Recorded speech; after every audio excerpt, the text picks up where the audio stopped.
A palavra que está no meu coração para esse dia está no livro de Gênesis, capítulo 25, verso de número 24 em diante, que diz assim: o nascimento de Esaú e Jacó. Cumprindo-se os seus dias para dar à luz, eis gêmeos no seu ventre. E saiu o primeiro ruivo, todo com uma veste cabeluda, por isso chamaram o seu nome de Esaú. Depois saiu o seu irmão, agarrado à sua mão ao calcanhar. Depois saiu o seu irmão, agarrado a sua mão ao calcanhar de Esaú. Por isso se chamou o seu nome Jacó. E era Isaque da idade de 70 anos quando gerou.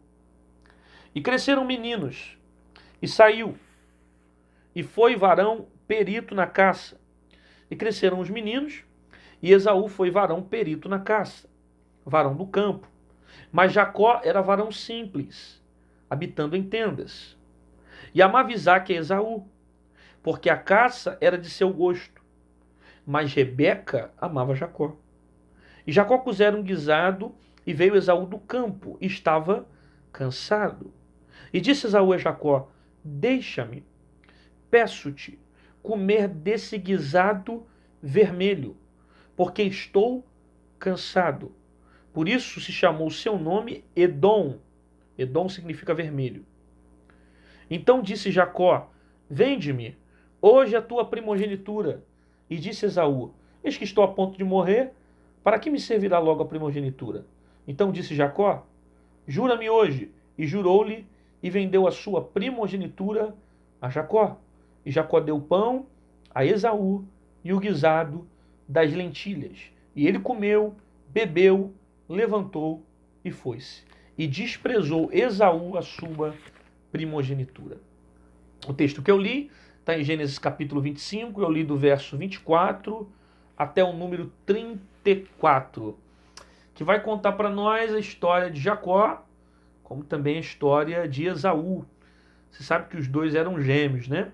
Esaú nasceu primeiro e Jacó nasceu segurando o calcanhar do seu irmão Esaú. Por isso ele vai receber o nome de enganador, Jacó, com a intenção como se fosse querendo roubar o lugar do irmão, nascer na frente do irmão. E você vai observar aqui no texto que Jacó estava cozinhando um guisado, ele fez um guisado, preparou o alimento e agora está no campo. Após ter feito esse guisado, o texto vai dizer que veio Esaú do campo e estava ele cansado. Quando então ele vai avistar esse guisado. Perceba o seguinte: Esaú está cansado, vindo do campo, e vai observar que Jacó havia feito um guisado, um alimento. Isso vai chamar a atenção de Esaú. Estando ele cansado, ele vai desejar comer aquele alimento. E a sede é tão grande, a fome é tão grande, que ele vai vender a primogenitura dele para comer aquele alimento. É interessante a maneira, às vezes, como o diabo se apresenta em certos cenários na nossa vida, né? Quando eu falo diabo agora é porque eu estou espiritualizando o texto, porque a Bíblia diz que ele estava cansado quando Jacó apareceu com o guisado. Isso aqui se reflete muito no mundo espiritual. Porque dificilmente o diabo ele vai querer te atacar no dia que você está forte. Dificilmente os ataques vão vir no dia que você está bem, sabe? Que você tem estrutura, que você está equilibrado. Não.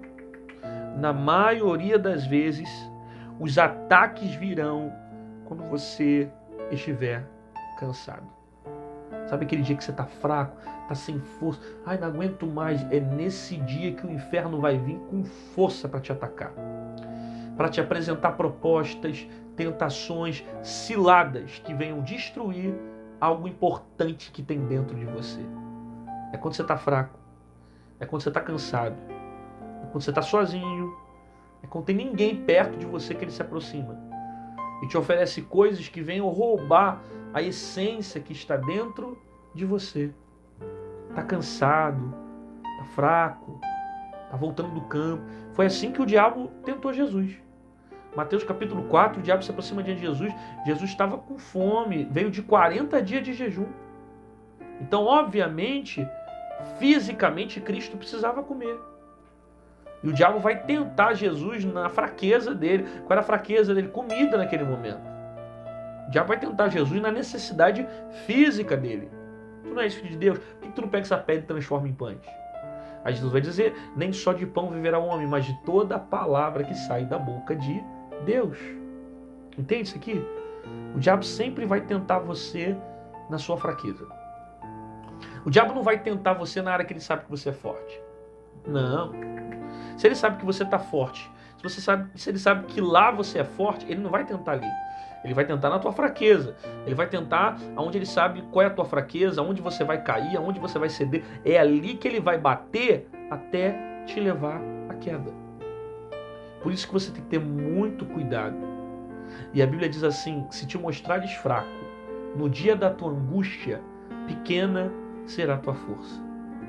Você não pode deixar o cansaço te vencer. Você tem que vigiar no dia do cansaço, porque as fraquezas elas podem dominar você e o cansaço pode te levar ao pecado. O diabo ele vai se aproximar de você diante das suas fragilidades, apresentando aquilo que você gosta, apresentando do jeito que você gosta, criando situações que venham alimentar a sua carne e destruir a sua vida espiritual. Por isso, cuidado no dia que você estiver cansado, dobra a sua vigilância, que ele vai cercar você para tentar te levar ao pecado. Esaú está cansado. Jacó preparou um guisado. Esaú está vindo do campo e o texto vai dizer que Esaú vai pedir para Jacó, peço-te de comer desse guisado vermelho. Preste atenção na expressão. Peço-te de comer nesse guisado vermelho.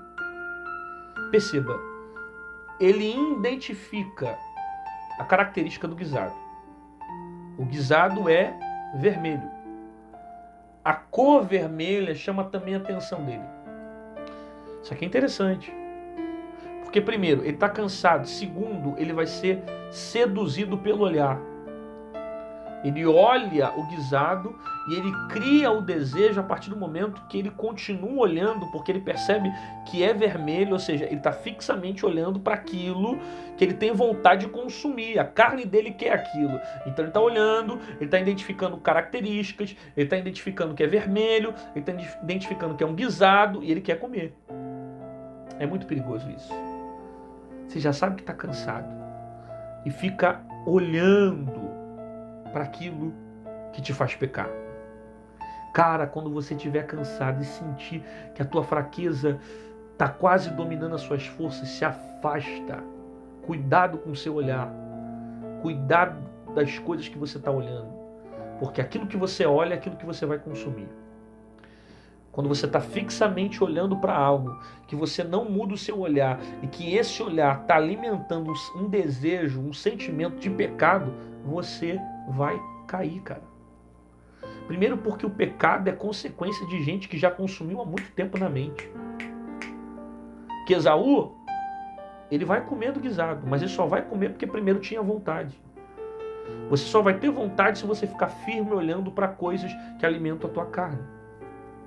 Pastor, como é que eu fujo disso? Como é que eu procuro outra coisa? Como é que eu me afasto disso? Muda o foco.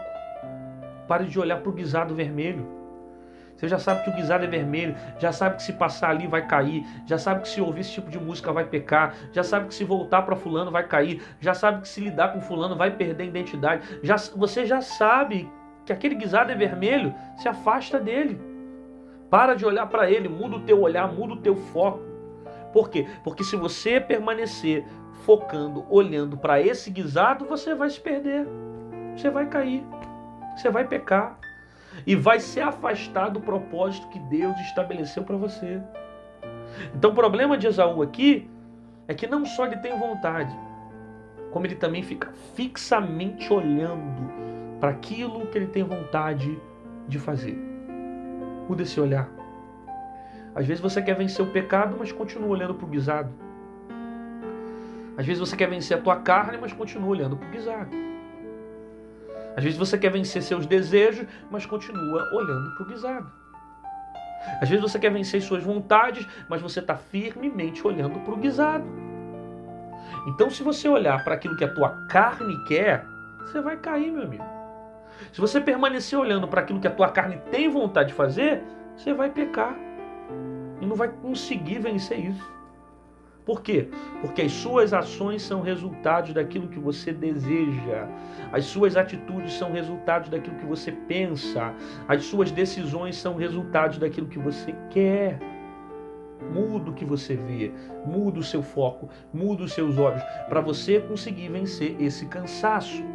E o pecado não consumir você a ponto de você perceber que o guisado é vermelho. Ele não só percebe que Jacó tem um guisado, ele percebe que o guisado é vermelho. Ele não só percebe que Jacó está ali preparando um alimento, ele percebeu que aquele guisado tinha uma tonalidade diferente, era vermelha e estava chamando a sua atenção. Aí ele pede para Jacó: dá-me de comer, eu estou cansado. Aí o texto vai dizer: então disse Jacó: vende-me hoje a tua primogenitura. E disse Esaú: eis que estou a ponto de morrer, para que servirá a minha primogenitura? Ou seja, Jacó vai pedir para ele a primogenitura. Você só vai entender isso aqui se você compreender um pouquinho o princípio cultural, né? Quem é o primogênito? Esaú. Esaú é o primogênito, e sendo ele o primeiro filho, culturalmente ele vai receber uma herança maior do que o segundo filho, tanto no campo físico como no campo espiritual. Materialmente, o primogênito ele recebia uma herança dobrada do pai para o filho. Espiritualmente, ele recebia uma herança dobrada também de pai para filho. Então, todo primogênito ele ficava com uma parte maior da herança, seja essa parte física, ou seja como essa parte espiritual, né? Você sabe muito bem que Jacó abençoou seus filhos, como José abençoou seus filhos, como Abraão abençoou seus filhos, como Isaac abençoou seu filho, e assim foi posteriormente. Você já ouviu falar da bênção da mão direita, né? Antes de Jacó morrer, ele vai reunir os filhos, ele vai estender sua mão e vai abençoar o seu filho com a mão direita. Por quê? Porque ele acreditava que a mão direita era princípio de autoridade, governo. Ele fazia isso geralmente para o primogênito. Ok? Então, esse princípio aqui de dobro existia no Antigo Testamento para aquele que era o primogênito. Então, quando Jacó está falando assim, me vende a tua primogenitura, ele está pedindo duas coisas: o dobro material e o dobro espiritual. É a bênção que o pai libera para o filho, tanto a herança física como também uma bênção espiritual maior para a vida dele.